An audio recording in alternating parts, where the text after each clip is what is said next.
পশ্চিমবাংলায় এই ধরনের ক্রাইম হলে লোকদেরকে পুরস্কৃত করা হয়, ওটার প্রুফ উনি নিজে, মুখ্যমন্ত্রী নিজে করেছেন, তাকে পুরস্কৃত করা হয়েছে। আর যারা বিরোধিতা করছেন তাদেরকে কি করা হচ্ছে, 42 জন ডক্টরকে পশ্চিমবাংলার প্রত্যন্ত গ্রামে তাদেরকে ট্রান্সফার করা হয়েছে।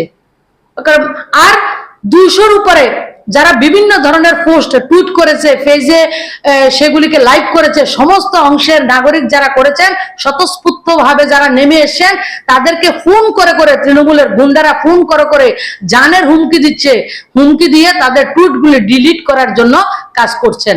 এ হচ্ছে পশ্চিমবাংলার সার্বিক পরিস্থিতি।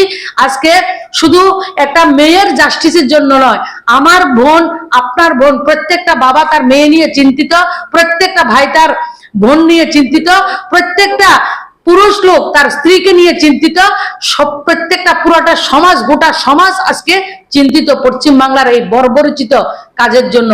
আর পশ্চিমবাংলার যে সরকারটা চলছে, গোটা সরকারটা একটা তালিবানি সরকার। 2021 থেকে আমি পশ্চিমবাংলা সংগঠনের সঙ্গে ওতপ্রোতভাবে যুক্ত রয়েছি। প্রত্যেকটা জায়গায় আজকে আরজিকরের ঘটনা আমরা জানি, কামদুনি ঘটনা জানি, সন্দেশখালী জানি, হাঁসখালী জানি, প্রত্যেক দিন প্রতিনিয়ত অর্গানাইজড ওয়েতে হাজার হাজার সমস্যা তৈরি হচ্ছে। কাউকে কথা বলার অধিকার নেই, কথা বলার অধিকার ছিনিয়ে নিয়েছে এই তালেবানি শাসন। পশ্চিমবাংলার সমস্ত শাসন ব্যবস্থাটা তালেবানি কায়দায় পরিচালিত হচ্ছে, তৃণমূলের গুন্ডা দিয়ে। সরকারের কোনো কাজ নেই, পুলিশের কোনো কাজ নেই, শাসন প্রশাসন সেই জায়গায় ভুল লুণ্ঠিত, সেই জায়গা গুন্ডাদের হাতে কুক্ষিগত হয়ে গেছে।